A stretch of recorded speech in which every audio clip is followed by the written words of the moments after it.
Bro, wake up, a new anime season dropped. I bet.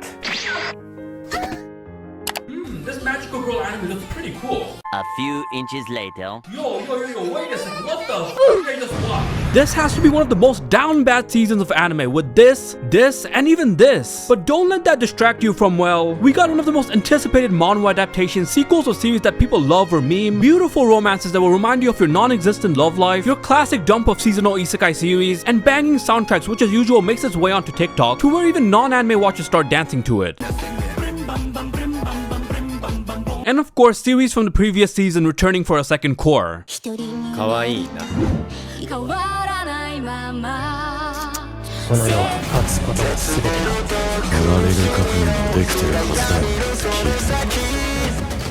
Let's get it.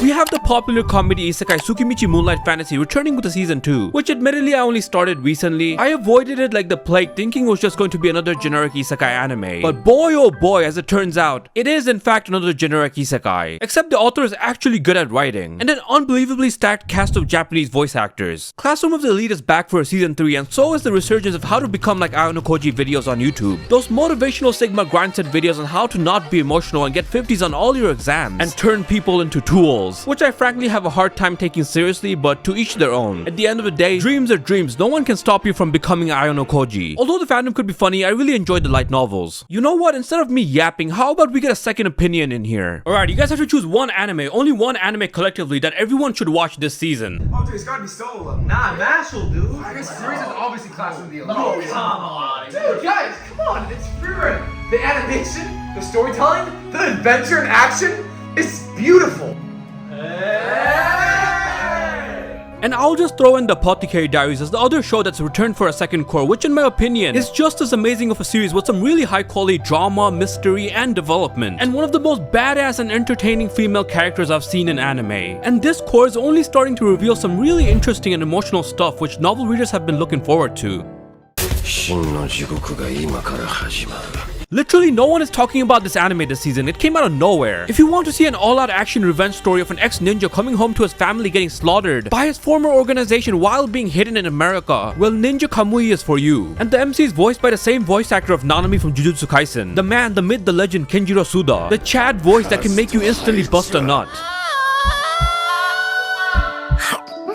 You wouldn't believe this, but the highest rated anime this season is literally the second season of this romance anime. Not only on my anime list, but absolutely dominating poll results on most sites, even when it comes to characters and ships. I guess people are feeling a bit lonely for Valentine's Day, and nothing will fill that gaping hole in that heart better than The Dangers in My Heart, such a diabetic story. Funny how an anime about a Chunibyo kid that throws you off in the first few episodes by making you think that he's obsessed with murder becomes such a hit series. Just as a note to people that think that boy is short, this girl is supposed to be 14, by the way. What I really love about this season is that there's actually not as much expectations for anything. No crazy titles, no manga fanbase going crazy over one thing. Oh wait, Arise. Jokes aside, I'm seeing more people trash talk the solo leveling anime than praising it. I feel like they had a decent hook for the first episode. Oh dear lord. No, but really, I love the opening sequence. Makes the fight scene seem really promising. Hopefully this ages well. Alright, future Kito speaking here. Episode 6 kinda proved me right. Hiroyuki Sano always putting out bangers, and basically an intense power fantasy story that will just keep taking the wildest twists and turns. But hey, that's for you new watchers to find out. Mashle is back with a new season that's making everyone bop to its banger of an opening by Creepy Nuts. You know the artist that did the opening and ending for Yofukashi no Uta or Call of the Night, which by the way the manga of only ended recently. Alright, I'm going off on a tangent, but yeah, Mashle is back. Now that's crazy. We got two different isekai anime, both about taming wild animals. One about extreme trauma and betrayal that might just piss you off at the start, and the other is about the average overworked person. Alright, what's better than torture with weapons?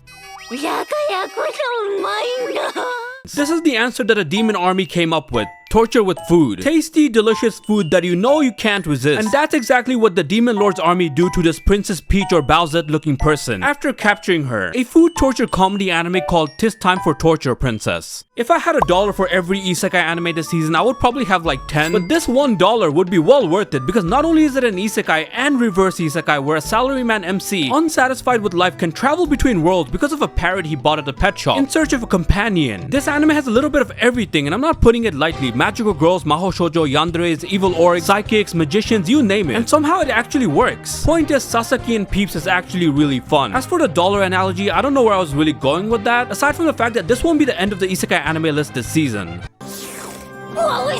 If you want a fun comedy fantasy anime where you not only get a group of adventurers trying to complete a quest, but also get to learn about otherworldly food and cooking skills, we got Dungeon Meshi. It's like the Shokugeki or Food Wars of fantasy without the competition. Kind of like that other isekai cooking anime. Because these guys have to eat the strangest things that they find in dungeons. Oh, and also it has an elf girl. Elf girls are all the buzz nowadays. Meow.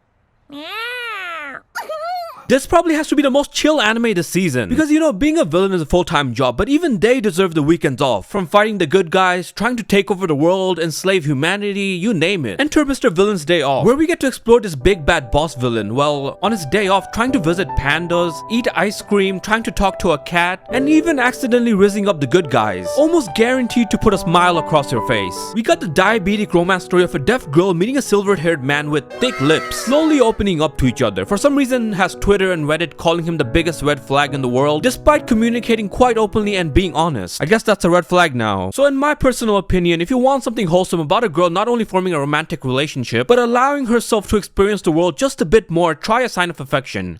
差し出された彼女の指を舐めてしまっていた。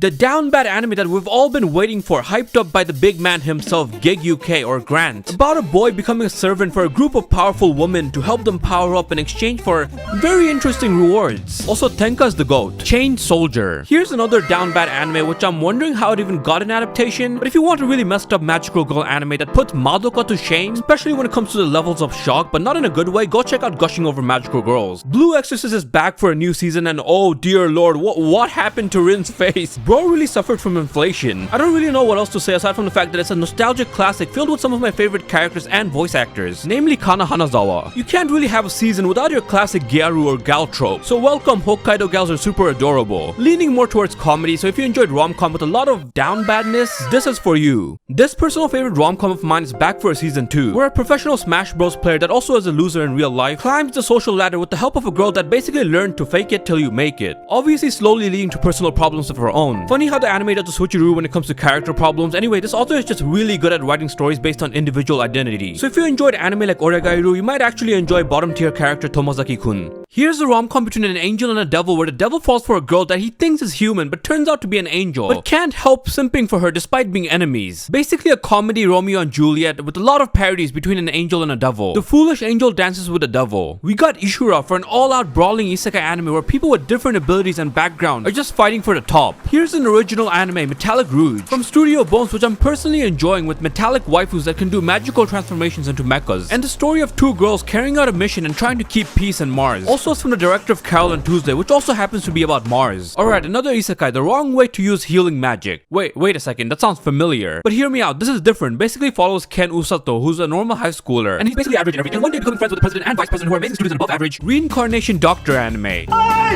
am a surgeon!